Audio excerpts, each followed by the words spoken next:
vocês? Eu sou a professora Cacau Sotero, vocês já me conhecem. Este é o programa Fique em Casa Aprendendo. Muito bem-vindos, sejam todos aqui acolhidos por nós que fazemos esse projeto acontecer.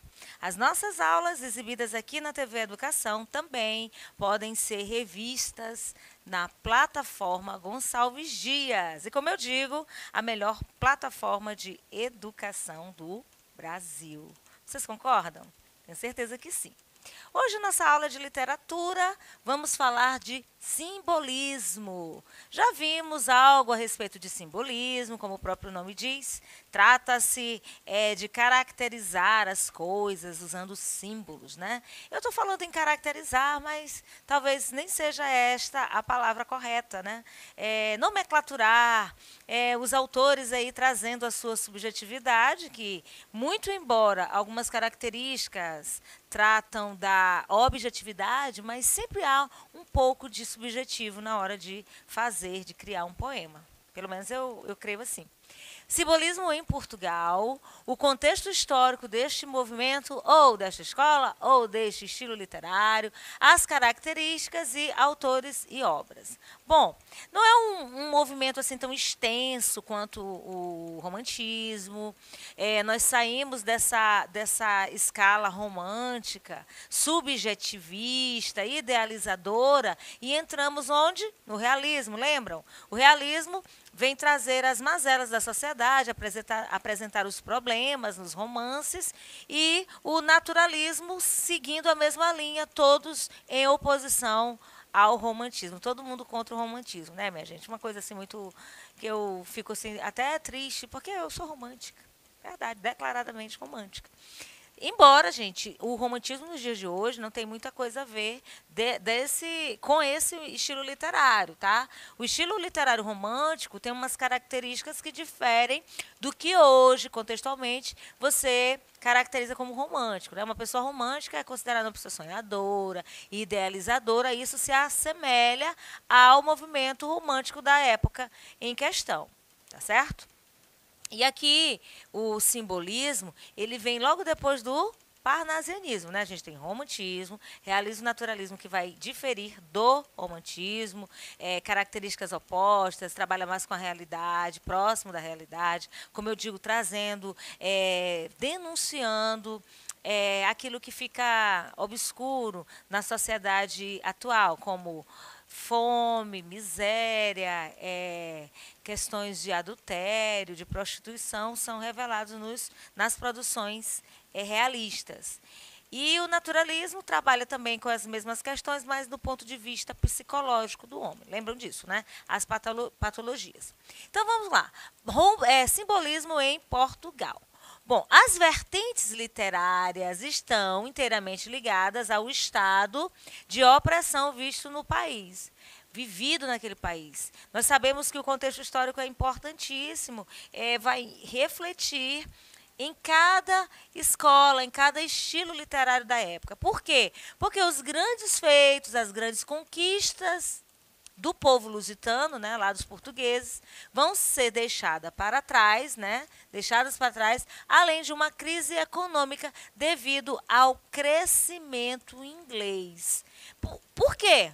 Por causa da Revolução Industrial, certo? Então, o cenário vai mudando, vai se modificando. E nessa modificação, o simbolismo retrata um pouquinho daquele romantismo que tinha sido deixado de lado, tá certo? A publicação de Eugênio de Castro, tá aí, grava o nome desse autor. O nome da obra é O Aristos, em 1890, livro de poemas, tá certo? Onde o movimento vai se prolongar até a Primeira Guerra Mundial, certo? 1915, marco cronológico do modernismo. Então, o simbolismo vai se estender, aí acaba com o modernismo, certo? Não é acabar com o modernismo, gente, vai terminar com o modernismo, vai acabar o simbolismo e iniciar o modernismo. Na verdade, o simbolismo ele vai caminhando para uma nova tendência literária que acaba esbarrando aí em modernismo, tá certo? Vocês vão já entender o que eu estou dizendo. Então, depois do parnasianismo, que faz uma volta à era clássica, os simbolistas trazem uma outra proposta de poesia, né, de poema. Lembram que no parnasianismo se deu mais ênfase à métrica, ao verso alexandrino, à arte pela arte, aquilo que era belo, o culto ao belo, o culto à forma? O simbolismo desconstrói esse conceito. O simbolismo traz assim um pouquinho de romantismo, um toque de romantismo para esse novo movimento, tá bom?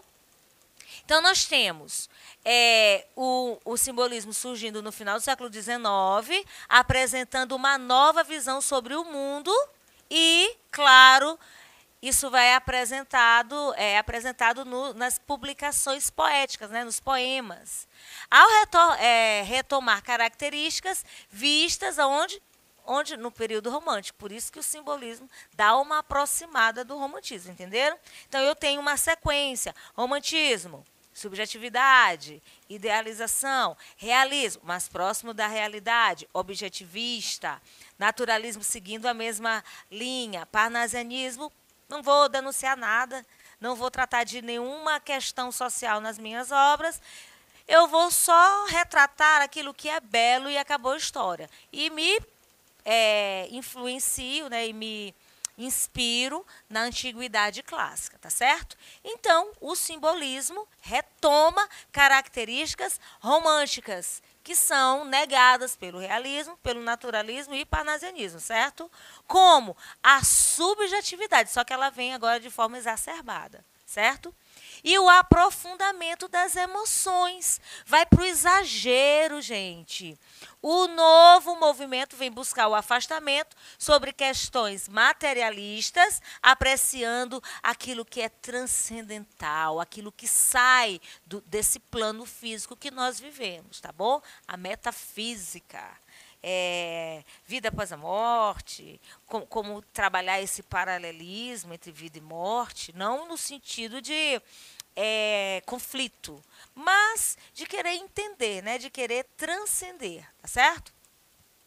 Esse momento vivido no mundo, né, falei até da Revolução Industrial, ele traz modificações sociais e econômicas em contexto, né, um contexto que leva toda a Europa, a América. Importante ressaltar os reflexos econômicos e progresso comercial de onde? Da Revolução Industrial. Nós já sabemos que a Revolução Industrial traz um grande impacto para o mundo, tá certo? Aí eu tenho aspirações democráticas da Revolução Francesa, liberdade, fraternidade, igualdade para todos, lembram?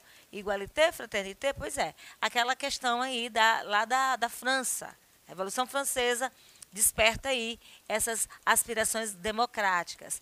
A ascensão da burguesia, né, que vem aí, surge na época romântica, aqui ela vai se consolidando, e exclusão das camadas mais baixas em relação ao seu desenvolvimento igualitário e distribuição de renda. Vamos colocar cada um no seu lugar. Quem é pobre, fica no lugar de pobre. Quem é rico, vai ficar no lugar de rico.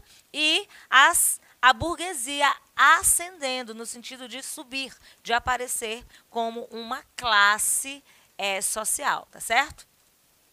Então, o simbolismo vem surgindo justamente como uma forma de fugir dessa realidade tão maluca, tão, eu ouso dizer, tão massificadora, né? Tão opressora, fugindo dessa realidade, detalhando os sentimentos humanos, apresentando grandes traços pessimistas vistos na geração ultrarromântica. Vocês lembram do ultrarromantismo, da segunda geração, onde os autores eram muito pessimistas? Então, esse pessimismo lá da segunda geração romântica é trazido aqui no movimento simbolista por conta dessa sociedade divisória, essa sociedade que exclui, essa sociedade que oprime. Aí a gente tem um contexto bem parecido até com o atual, certo?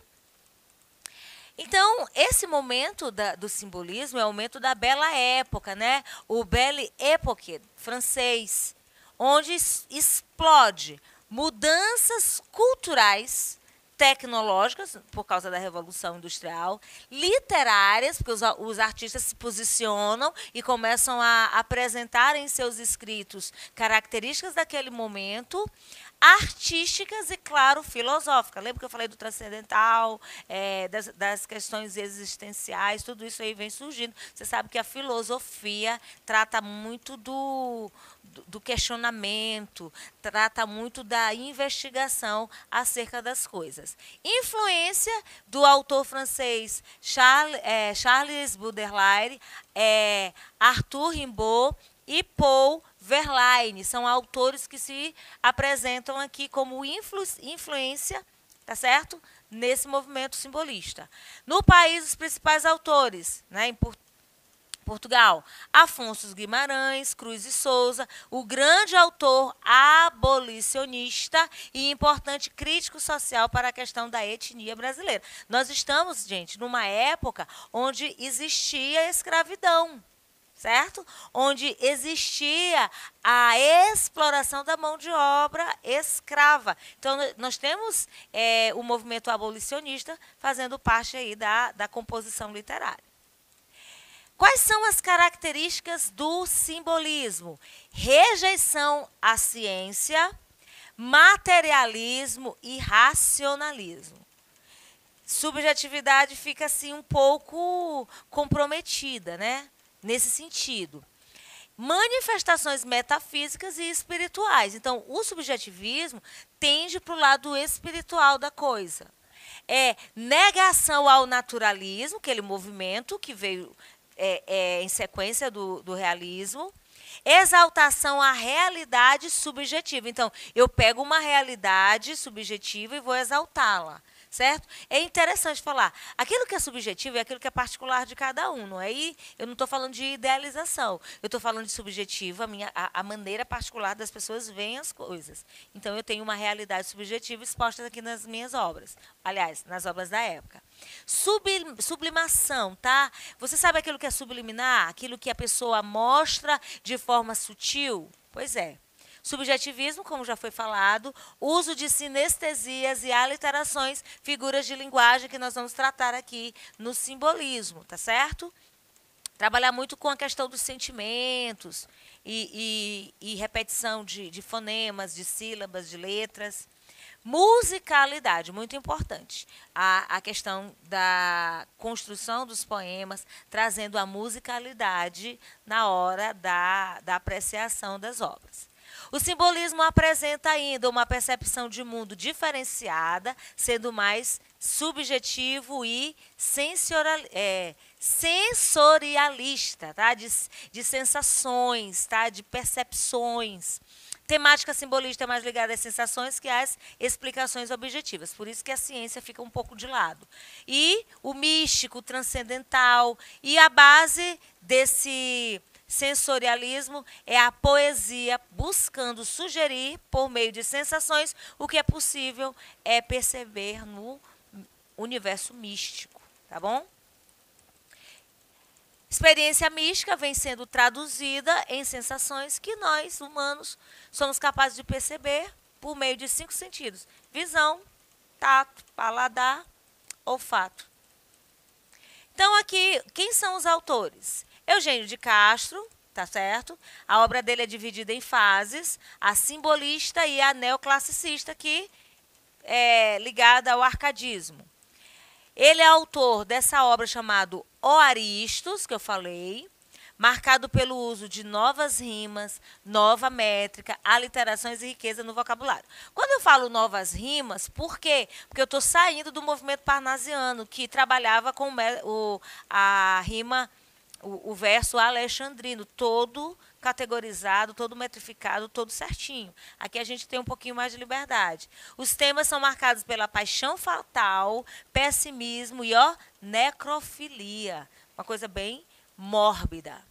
Outro autor, Camilo Peçanha, é considerado o melhor poeta do simbolismo português. É autor de Clepsidra, onde expressa o pessimismo, que é característica ao movimento simbolista. Então, quando você lembrar de simbolismo, associa ao romantismo especificamente a segunda geração romântica. Aquela geração que trabalha com o pessimismo, com a morte.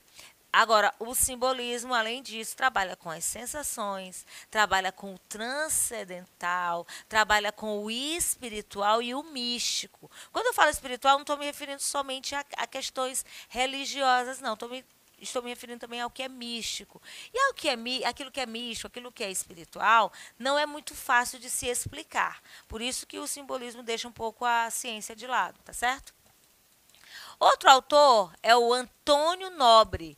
A poesia dele é marcada por um profundo pessimismo, como as dos outros, subjetivismo e egocentrismo. Eu no centro de tudo. Primeiro lugar, eu. Segundo lugar, eu. E terceiro lugar, eu também. O autor de Torres é uma obra que revela o culto ao profetismo sebastianista e nacionalismo saudosista. O que é o profetismo? Vem de profecia. O que é uma profecia? É algo que você fala acerca do que ainda vai acontecer. São previsões baseadas em alguma coisa, né? Existem muitas profecias aí, mundanas, as pessoas sempre falam, por exemplo, Nostradamus. Já ouviram falar de Nostradamus? Um profeta que previu, né, teria previsto alguns acontecimentos, e aí quando esses fatos se concretizam, as pessoas se voltam para essa questão da profecia. Existem muitos falsos profetas, pessoas que tentam aterrorizar, assustar as outras acerca de coisas que podem vir a acontecer.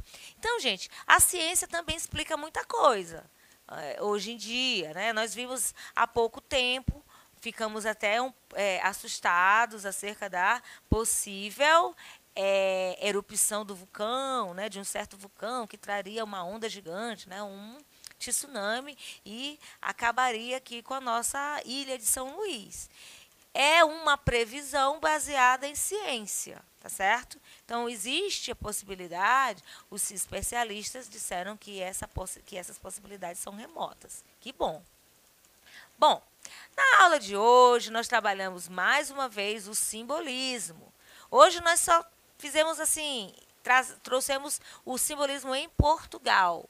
Como se caracterizou, como que esse movimento cresceu, a burguesia tem uma importante participação nesse movimento.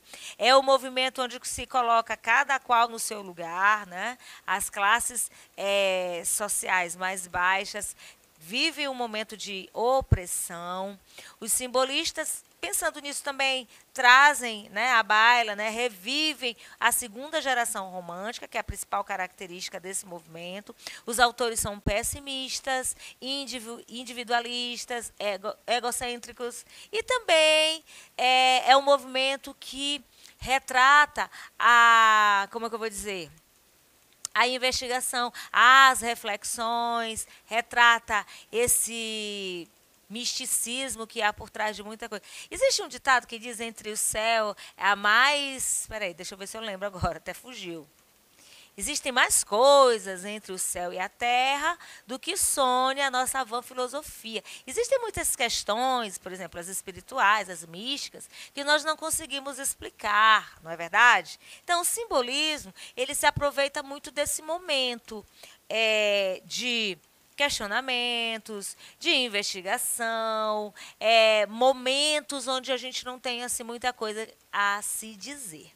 Eles enveredam pelo lado místico, espiritual, profético, transcendental, metafísico, afastando-se também da ciência.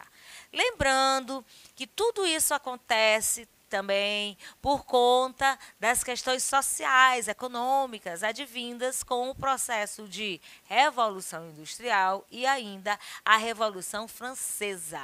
A bela época francesa traz para o simbolismo português e, consequentemente, nós vamos ver o simbolismo no Brasil, todas essas características já citadas. Então, gente, nós temos uma sequência, né? Romantismo, Depois o realismo se opondo ao romantismo, depois o naturalismo puxando uma questão mais psicológica do homem. Aí nós vemos o parnasianismo, culto ao clássico, ao belo, a era clássica, as mitologias. E aí surge o simbolismo, trabalhando com símbolo, trazendo aliterações, figuras de linguagem que nós vamos ver em sequência. Tá certo? Compliquei?